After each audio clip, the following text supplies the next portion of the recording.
Sup everyone, welcome back to another video, and it's been a few days and I've been scouring the internet looking for information regarding things that we shouldn't be talking about just yet, and I won't talk about them. However, whether you decide to continue watching this video and me relaying some things maybe here and there about certain things that people are talking about here in CN in regards to a certain Hydro Archon that is coming very soon, well, that's up to you. So without further ado, let's just get into the video, because I've had people messaging me saying, Walrus, now that you're in CN and you're consuming a ton of CN content, please let us know what CN players are talking about Furina. I've heard concerns about people saying she's weak at C0. I've heard concerns about people saying EroticWalruss is being a little too reserved when it comes to the Hydro Archon C0 performance, as well as her C2 performance being a little air quote unusual, right? So what are the CN players talking about? Currently, right now, there are two distinct groups of CN players. So one side, people are thinking that Furina is weak comparative to previous Archon releases due to her numbers, right? So people are already aware of her kit and design, which I'm not going to mention in detail. You guys can find that out somewhere else. But the discussion is already upon us. The pessimists are thinking that, well, this is going to be how EroticWalruss releases the Hydro Archon in this weak-ish state, whereas the other side of the community thinks that Furina relies more so on her synergies with fontaine characters as well as her innate Hydro status to boost her power level. And also, people think that she's weak because we have so little units to pair her up with right now that are from fontaine. Not to say Furina can never or should not be paired with previous units, it's just the boost that you will be getting comparative to fontaine characters will clearly be less. After all, Furina is going to be a character that is designed to drive sales for other fontaine characters, just like how Nahida could work with older characters, but she worked so much better with Sumeru characters. There's nothing wrong with that. EroticWalruss has been doing this in the past and they're going to continue doing this, hence why the optimistic people are saying Furina is fine as she is and she's going to be a great Archon. Now, that's just discussion on the surface. Most CM players are still on the optimistic side, so the pessimists are kind of far and few in between, but some of them have made some good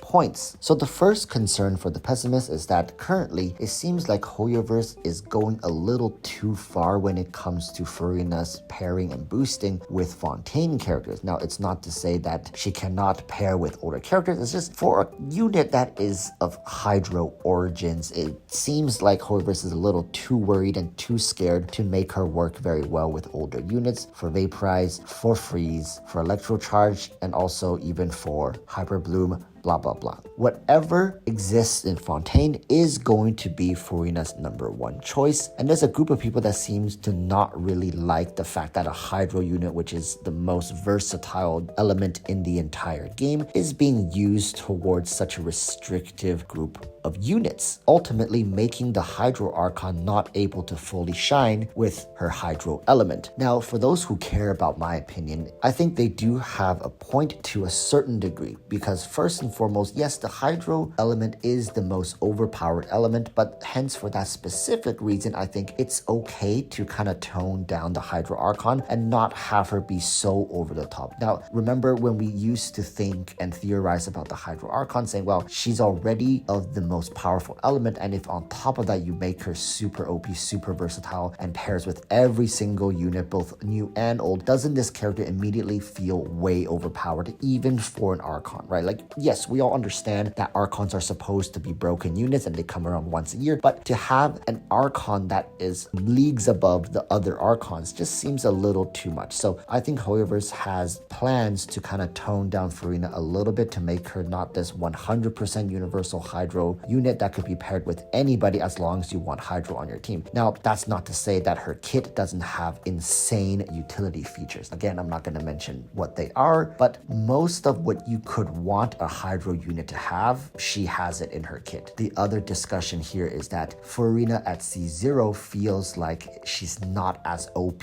as she should be. Now, OP at this point in Genshin Impact could be something like Yelan C6 or something like Kazuha C0 or or something like Bennett C1, right? So what are we really trying to say when we're saying she's not OP enough at C0? I think people have really put Archons on a pedestal. I mean, Zhongli was a different story, but ever since Raiden Shogun and then Nahida, now moving on to Furina, everybody expects the Archons to be of a caliber that is just leagues above other characters. But if you truly look at Raiden Shogun and then you look at Nahida, and now Furina is going to be another evolved version of those two, yeah, they're really just servicing the sales and incentives of whatever region they're coming from. Now, Raiden Shogun proved that C2 was a good, perfect form for the Archons, whereas Nahida proved that as long as you make the Archon service the other main carries of the region, you will actually drive very good sales to other units that are not Archon level. So again, like we always say here, we gotta think about this from a business perspective. HoYoverse is taking the best from Raiden Shogun as well as Nahida and putting it into Furina. In my honest opinion, I think Nahida C0 was a little too much. Raiden C0 was just the right sweet spot, whereas her C2 offered people a different way to play her and really lifted the ceiling to her damage potential. Nahida C0 is just completely busted because of how overpowered, and yes, I'm using the word overpowered when it comes to Dendro reactions, especially Hyper Bloom, right? It's just completely bonkers how insane that reaction is and how little effort you have to put into to get so much out of it. So HoYoverse overtuned Nahida to, in my honest opinion, at C0. And now with Furina, they're probably realigning her more so with Raiden. And that's what got a lot of people slightly worried for Furina's power level. Now, on top of that, yes, her synergy does lean far more towards Fontaine characters as opposed to universal characters that are prior to Fontaine. And I'm pretty sure that post Fontaine, Furina is also going to pick and choose who she wants to work with. So now let's move forward to optimistic comments and